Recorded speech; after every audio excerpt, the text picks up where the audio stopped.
We have a couple of minutes for questions, if anyone has any for our panelist. Do you want to step up to the microphone? Thank you, Susan.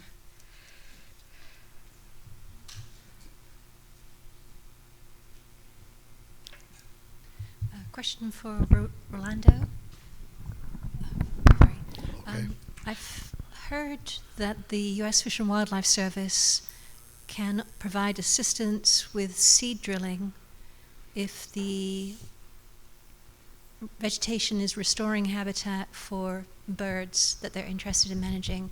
And I wondered if you've had that offer from the U.S. Fish and Wildlife Service. That was actually the USDA Plant Material Center, and their mission is to kind of restore native vegetation and find commercial uses for native plants. And cordgrass is one of the pet projects. Fish and Wildlife helped match money to restore prairie for the Alplamado falcon.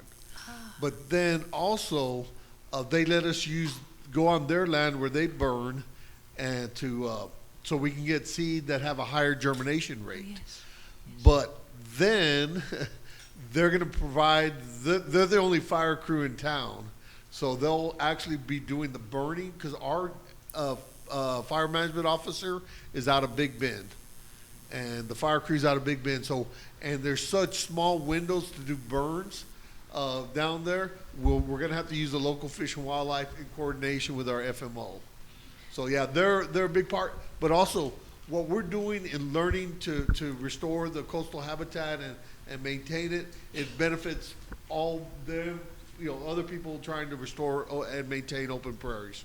Thank you. You're welcome. Do we have any other questions? Oh. Yeah, you can stay back there, Susan. Okay, sure. Hello, Ms. Jackson.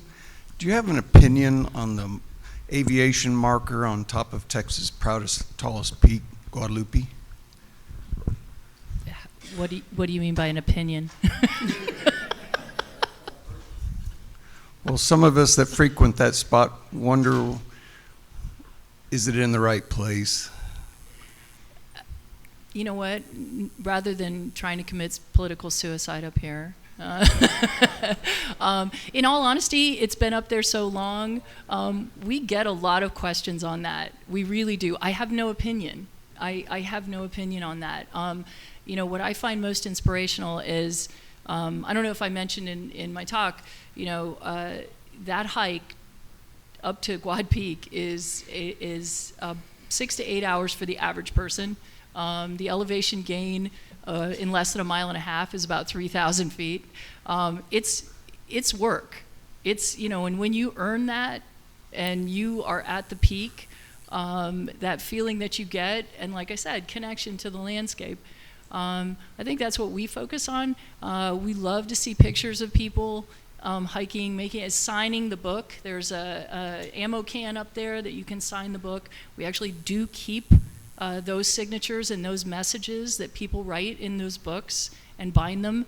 And people come back 20 years later and say, my dad climbed the peak and such a date and in this year, and we'll go find it.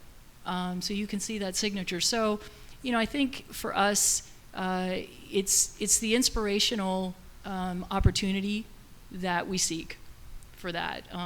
Guadalupe Peak is just a really fun hike. I encourage everybody to come and visit us and do that hike, or part of it. And I would add to that, and I may be controversial, the marker marks part of the cultural landscape, because that marker is marking the way you saw the landscape and the way you navigated on the second run of mail through that area, right? The first was a stagecoach, and the second were the biplanes flown for the first mail routes, and they would use El Capitan and Guadalupe Peak as a marker in the landscape, and they navigated from those, and that's why the marker is there.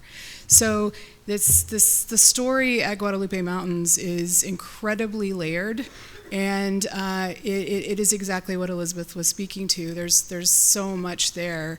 And a lot of people look at the park as a Permian Reef and a great hiking park, and it's stunningly beautiful, but the cultural history is just as rich as the geological and natural history there. So, yeah.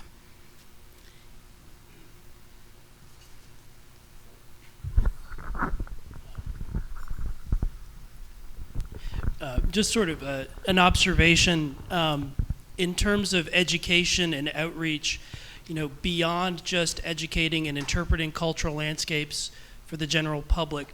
One thing that we've heard today, whether it's the Department of Energy, other agencies that you might be working with, as preservationists, we have an obligation to help educate people who don't necessarily have this preservation mindset, agencies that don't focus on preservation. Rolando has mentioned Fish and Wildlife Service. I know in Hays County and San Marcos, there's been a long preservation battle against Fish and Wildlife because they wanted to remove historic Capes Dam from the San Marcos River to allow certain sort of water species to be able to, swim down the river to the next dam.